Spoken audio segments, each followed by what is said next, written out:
Notification आ गया है और इसको खुशी की बात कहेंगे या फिर जो आप अनुमानित किए थे कि कितनी वैकेंसियां आ सकती है उससे कम वैकेंसी आएगी तो आई है, तो इसको लेकर के थोड़ा सा मायूसी तो निश्चित रूप से है।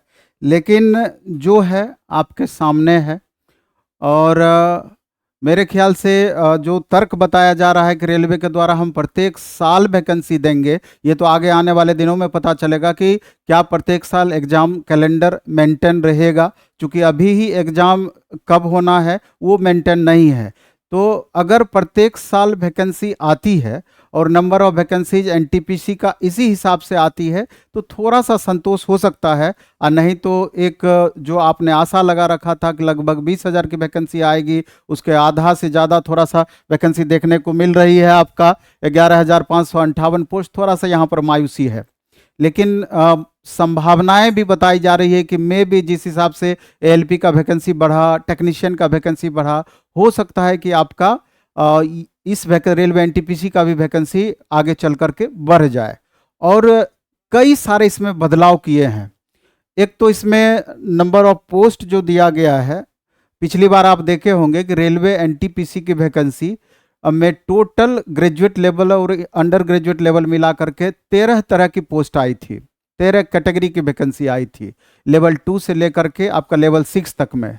लेकिन इस बार आप देखेंगे कुल मिला करके 5 और 3, 5 पोस्ट लेवल 5-6 मिला करके और 4 पोस्ट आपका लेवल 2-3 मिला करके 9 पोस्ट की, यानी 4 पोस्ट इसमें कम किया गया। कुछ ऐसे पोस्ट रहे हैं जिसके नाम में भी बदलाव किया गया है, मतलब जो वैकेंसी आती थी डायरेक्ट उसके सीनियर पोस्ट की इस बार वैकेंसी दी गई है। इसके बारे में आपको ये जानना भी इसमें बेहद जरूरी है कि ये जो पोस्ट दिया गया है एक्चुअल में इस पोस्ट का वर्क क्या होता है और इसके अलावे इसमें कौन सा सबसे बेहतर पोस्ट है, जिससे कि आगे चल करके जब आप फॉर्म फिल करें तो पोस्ट ऑफ प्रेफरेंस देने में आपको मदद मिले। और सबसे बड़ी बात यह है कि इस बार आप देखें कि ग्रेजुएट लेवल की वैकेंसी और अंडर ग्रेजुएट लेवल की वैकेंसी दोनों को अलग कर दिया गया। अब अलग करने के चूंकि पिछली बार भी हल्ला हुआ था इस बात को लेकर के, बहुत हंगामा भी हुआ था, इस लेकर के मैं भी इसको अलग कर दिया गया हो। लेकिन अलग करने से थोड़ा लॉस भी यहाँ पर है कि एक तो पेमेंट आपको 2 बार लगना है, पहला। दूसरा क्या कि एक साथ था तो स्टूडेंट आपस में उसी हिसाब से बढ़ जा रहे थे पोस्ट ऑफ प्रेफरेंस के अकॉर्डिंग। अब 2 बार में चूंकि लोड अधिक से अधिक इस पर पड़ना है तो यहाँ पर थोड़ा बदलाव है। लेकिन जो भी है, रेलवे जो भी दी है आपको तो उसको आत्मसात करना है और अच्छे से समझने का प्रयास करना है। थोड़ा सा हम इसमें चर्चा करेंगे कि इस पोस्ट का क्या मायने है, इस पोस्ट का वर्क क्या है और इसमें कौन कौन सा पोस्ट किस तरह का है। क्योंकि आप देखेंगे कि जब भी रेलवे अपनी वैकेंसी देती है, खास करके रेलवे एनटीपीसी के अंतर्गत 2 तरह के पोस्ट उसमें होते हैं। एक को बोलते हैं ऑपरेटिंग पोस्ट और दूसरे को बोलते हैं non operating post. Operating post में क्या होता है, जैसे कि स्टेशन मास्टर है, गार्ड है, ये गार्ड को अब गुड्स गार्ड को गुड्स ट्रेन मैनेजर नाम दे दिया गया है, इसके अलावा स्टेशन मास्टर है, तो इसको ऑपरेटिंग पोस्ट माना जाता है। पिछली बार आप देखे होंगे वैकेंसी आया था टीए का, सीए का, इस बार वो वैकेंसी आपको देखने को नहीं मिल रहा है। सीनियर टीसीसीसी का वैकेंसी आया था, वो पोस्ट यहाँ पर देखने को नहीं मिल रहा है। तो ये तीनों पोस्ट इस बार यहाँ से गायब है। तो जो ऑपरेटिंग पोस्ट होता है 3 शिफ्ट में तो ड्यूटी होना ही होना है और ड्यूटी का नेचर थोड़ा हार्ड होता है। और नॉन ऑपरेटिंग पोस्ट में आप जैसे देख लीजिए चीफ कॉमर्शियल कम ticket supervisor, junior account assistant कम टाइपिस्ट, सीनियर क्लर्क कम टाइपिस्ट, इसके अलावा लेवल 2-3 में भी इस तरह के पोस्ट हैं नॉन ऑपरेटिंग पोस्ट। यहाँ पर थोड़ा सा उसके बनिस्पत लोड कम रहता है, ऑफिशियल वर्क रहता है, क्लर्कियल वर्क रहता है, आपको ऑपरेटिंग की तरह हार्ड वर्क नहीं रहता है।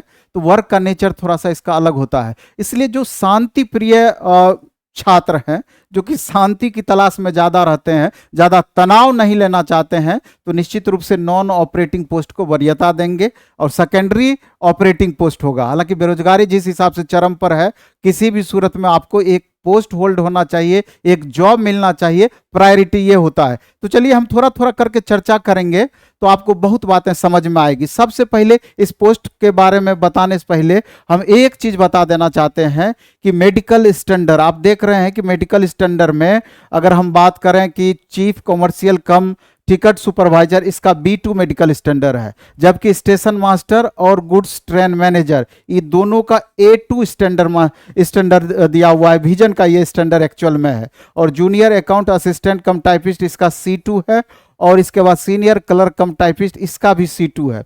अब जैसे पहले क्या होता था, जिसको आंख में चश्मा लगता था उसका विजन का स्टैंडर्ड बदल जाता था, कई सारे पोस्ट को वो नहीं भर पाते थे। तो ऐसी परिस्थिति में C2 का मतलब होता है कि लो विजन वाले छात्र भी इस पोस्ट के लिए एलिजिबिलिटी रखते हैं। B2 के लिए भी है कि उसके बनिस्पत थोड़ा सा स्टैंडर्ड ज्यादा हो जाता है। और A2 का मतलब होता है जिनका विजन का स्टैंडर्ड 6/9 है, जिसका विजन का स्टैंडर्ड 6/9 है। तो गुड्स ट्रेन मैनेजर में 6/9 आपका विजन का स्टैंडर्ड चाहिए, और स्टेशन मास्टर में 6/9 विजन का स्टैंडर्ड चाहिए, यानी A2। और यही जो ड्राइवर बनते हैं उसमें A1 स्टैंडर्ड चाहिए मेडिकल का, यानी 6/6 विजन होना चाहिए। तो इसके अनुसार सबसे पहले अपना कैटेगराइज कर लेंगे, उसके हिसाब से जब भी आप फॉर्म भरेंगे, अगर इसके लिए आपका विजन का स्टैंडर्ड में उलट पुलट है, दिक्कतें हैं, तो जिसके लिए एलिजिबिलिटी आपका बन रहा है उसको ऊपर रखेंगे, बाकी को बाद में रखेंगे।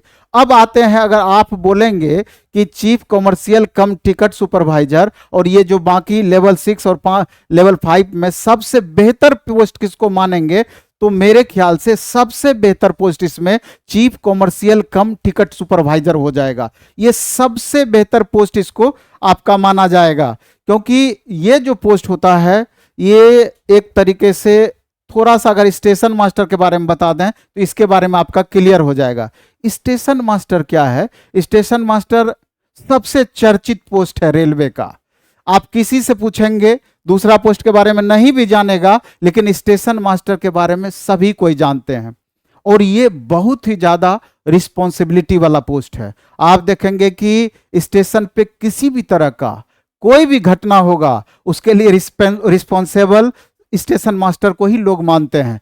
सबसे पहले कोई दुर्घटना हो गया, कुछ भी घटना हो गया, लोग जाकर के सबसे पहले स्टेशन मास्टर को ही खोजेगा।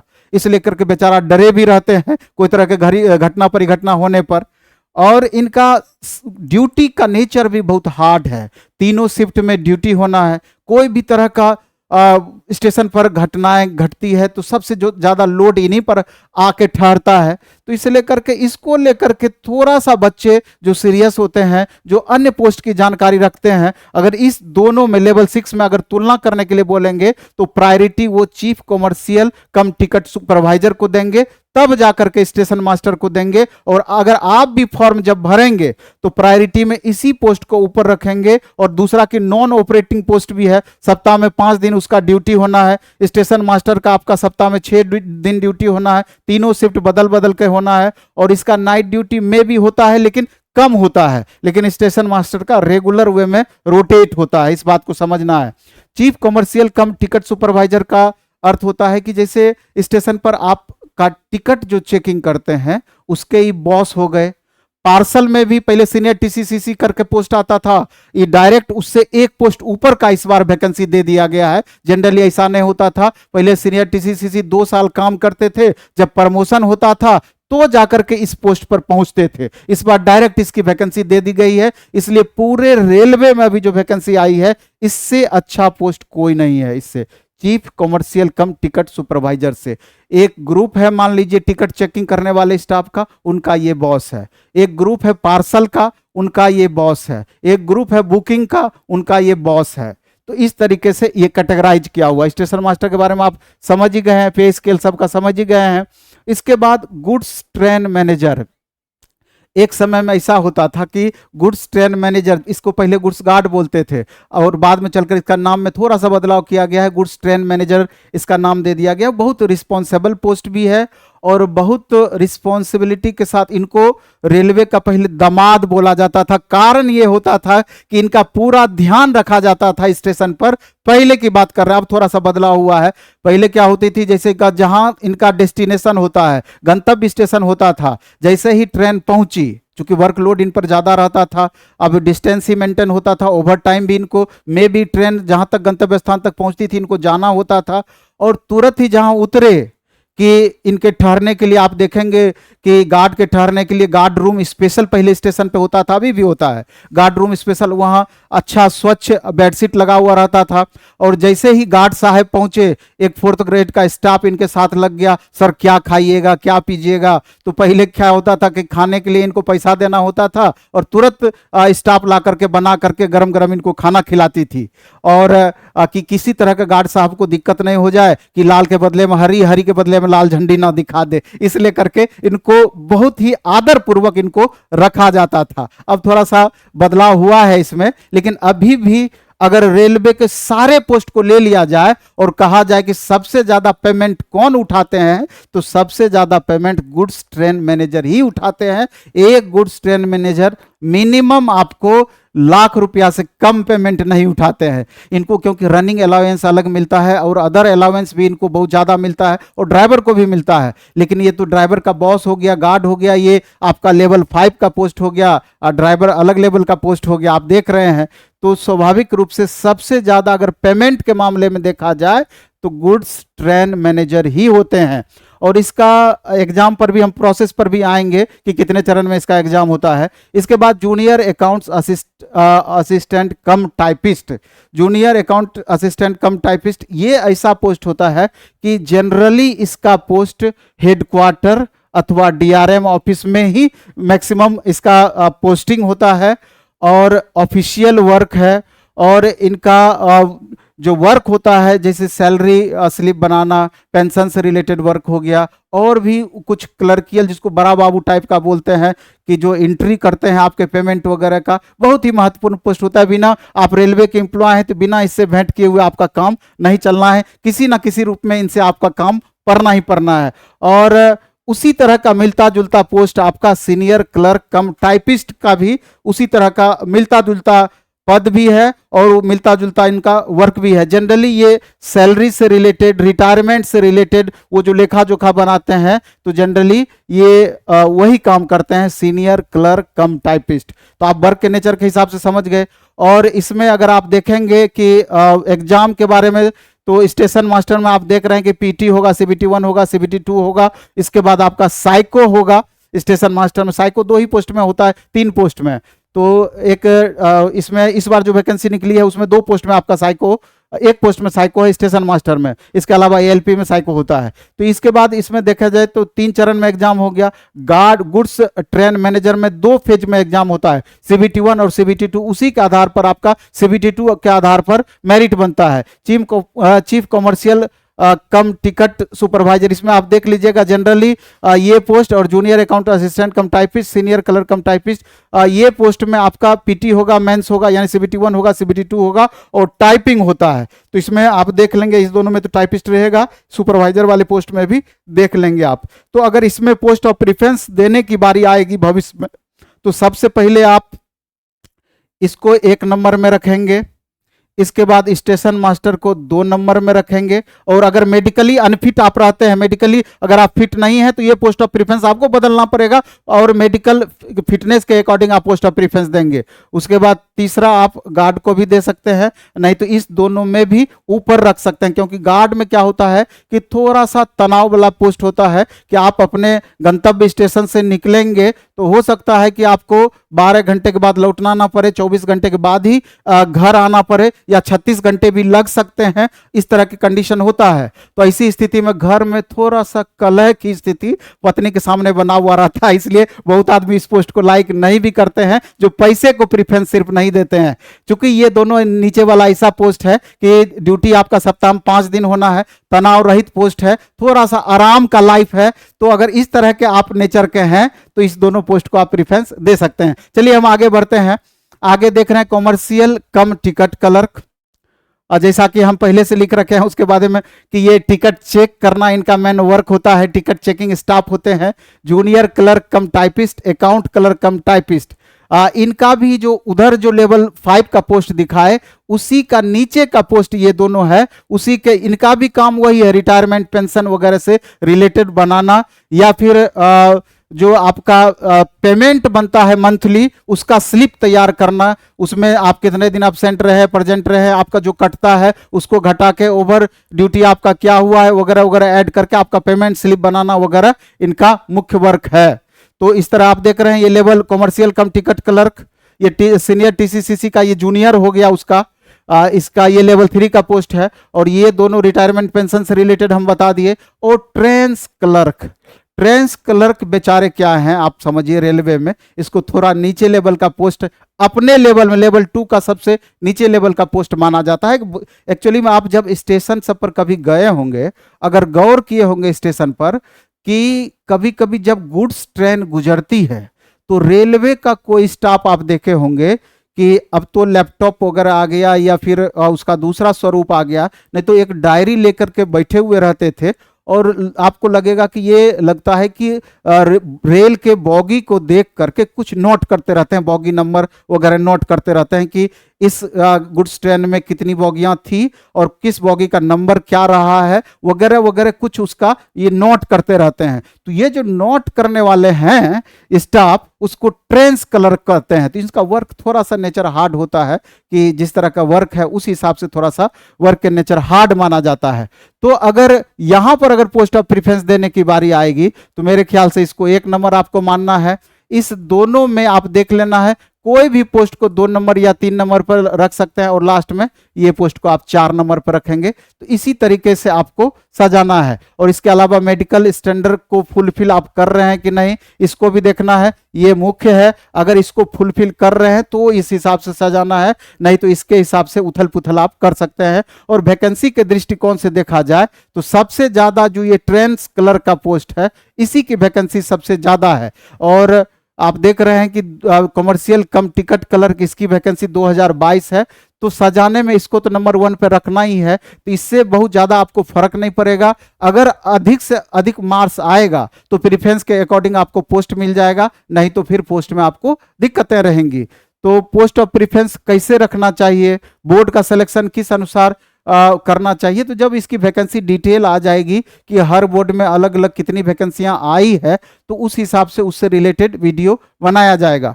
और अभी मेरा ये कहना है कि चूंकि आशा थी अधिक से अधिक वैकेंसी की, उसके बनिस्पत निराशा निश्चित रूप से हुई है, वैकेंसी कम देखने को मिली है। लेकिन जितनी भी वैकेंसियां इसमें है, अच्छे अच्छे पोस्ट है और उम्मीद है कि भीड़ भी बहुत ज़्यादा यहाँ पर होना है। पिछली बार जो 35,200 रेलवे एनटीपीसी की वैकेंसी आई थी तो उस समय 1,25,00,000 सवा करोड़ बच्चे फॉर्म भरे थे। तो आप उम्मीद लगा सकते हैं, क्योंकि इसमें एसएससी की तैयारी करने वाले बच्चे भी भरते हैं फॉर्म, रेलवे की तैयारी करने वाले तो रहते ही हैं, बीपीएससी की तैयारी करने वाले बच्चे, अदर एग्जाम्स की तैयारी करने वाले बच्चे, जिनका भी एलिजिबिलिटी पूरा होता है पोस्ट के अट्रैक्शन के अकॉर्डिंग सारे बच्चे फॉर्म फिलअप कर देते हैं। तो मे बी कि जिस हिसाब से इसका सिलेबस दिया हुआ है तो आपको देखना है। जनरल अवेयरनेस आप देख रहे हैं, फर्स्ट स्टेज में 40 क्वेश्चन, मैथ का 30 क्वेश्चन, रीजनिंग का 30 क्वेश्चन, टोटल 100 क्वेश्चन आपके पूछे जाएंगे। फिर सीबीटी 2 में आपका 120 क्वेश्चन रहता है, इसी 120 क्वेश्चन 90 मिनट का समय रहता है। यहाँ पर जीए 50 क्वेश्चन, मैथ 35 क्वेश्चन और रीजनिंग 35 क्वेश्चन। तो आप देख रहे हैं कि मैथ, रीजनिंग और जीए, ये तीनों का इंपॉर्टेंस यहाँ पर कितना ज़्यादा है। तो इसी इंपॉर्टेंस को ध्यान में रख करके आपको तैयारी भी करनी है। और प्लेटफॉर्म बाय नवीन कुमार सिंह ऐप पर 299 रुपये में मात्र इसी सिलेबस का हमने 4000 क्वेश्चन 299 में चैप्टर वाइज और टाइप वाइज आपके लिए आज से ही बैच स्टार्ट किया है। और हमको लगता है कि इससे बहुत, जिनका थोड़ा सा भी पहले से पढ़ा हुआ है, उनके लिए ये बैच रामबाण साबित हो सकती है 299 का, क्योंकि इसमें हर सब्जेक्ट, मैथ से 1000 क्वेश्चन, रीजनिंग से 1000 प्लस क्वेश्चन, उसके बाद साइंस से 1000 प्लस क्वेश्चन और आर्ट सेक्शन से 1000 प्लस क्वेश्चन हमने उसमें दिया है। और उत्तर 4000 क्वेश्चन का मतलब है अगर डिटेल हम कराएंगे तो कम से कम 15,000 प्लस क्वेश्चन आपका तैयार हो जाएगा। और थोड़ा भी पहले से पढ़ा हुआ है तो सारा प्रीवियस सेलेक्टिव और उस पर बेस्ड सेलेक्टिव जैसे क्वेश्चन एग्जाम में पूछे जा सकते हैं वो हमने ले रखा है। और एक स्पेशल हमने दिया है, एक हमारा एक ये तो हो गया प्लेटफॉर्म बाय नवीन कुमार सिंह ऐप पर मिलेगा, प्लेटफॉर्म बाय नवीन कुमार सिंह ऐप पर। एक दूसरा ये स्पेशल ALP और टेक्नीशियन के लिए 50 रुपये में 50 टेस्ट कंप्लीट बाइलिंगुअल, 50 रुपये में 50 टेस्ट कंप्लीट बाइलिंगुअल, ये प्लेटफॉर्म ऑनलाइन टेस्ट ऐप पर हमने दे रखा है। तो अगर आपको जरूरत महसूस हो तो ये दोनों चीज़ आपको देख लेना है, नहीं तो खूब अच्छे से पढ़ाई कीजिए, खूब ईमानदारी से पढ़ाई कीजिए। और ऐसा नहीं है कि वैकेंसी कम है तो रिजल्ट नहीं होता है, निश्चित रूप से रिजल्ट होता है, बल्कि मेहनत अपना उसी हिसाब से बढ़ाना पड़ेगा। यहाँ तो पहले जब बोर्ड बाय बोर्ड अलग अलग था तो वैकेंसियाँ बहुत मिनिमम निकलती थी, जब 21-22 रेलवे भर्ती बोर्ड में अलग अलग डिस्ट्रीब्यूट होता था तब भी रिजल्ट होता था, अब भी रिजल्ट होगा, इसमें कहीं कोई तनिक भी संदेह नहीं है। तो इस वीडियो में हम इतना ही रखेंगे। धन्यवाद, बेस्ट ऑफ लक, खूब अच्छे से पढ़ाई कीजिए, खूब मन से पढ़ाई कीजिए। एक बार और लास्ट में हम बोलना चाहते हैं कि प्लेटफॉर्म बाय नवीन कुमार सिंह ऐप पर इसके जीएस के महत्व को ध्यान में रखते हुए 50 क्वेश्चन जीएस का हमने एक डेली टेस्ट लाया है, मात्र 40 रुपये में 20 टेस्ट, 50 क्वेश्चन डेली, तुरंत उसका डिस्कशन, और ऑफलाइन मोड में 200 रुपया में 20 टेस्ट, पटना के तीनों हमारे सेंटर पर। तो देख लेना अगर जरूरत होगा तो, और नहीं तो अपना खुद से तैयारी कीजिए, कोई दिक्कत नहीं है। धन्यवाद, बेस्ट ऑफ लक।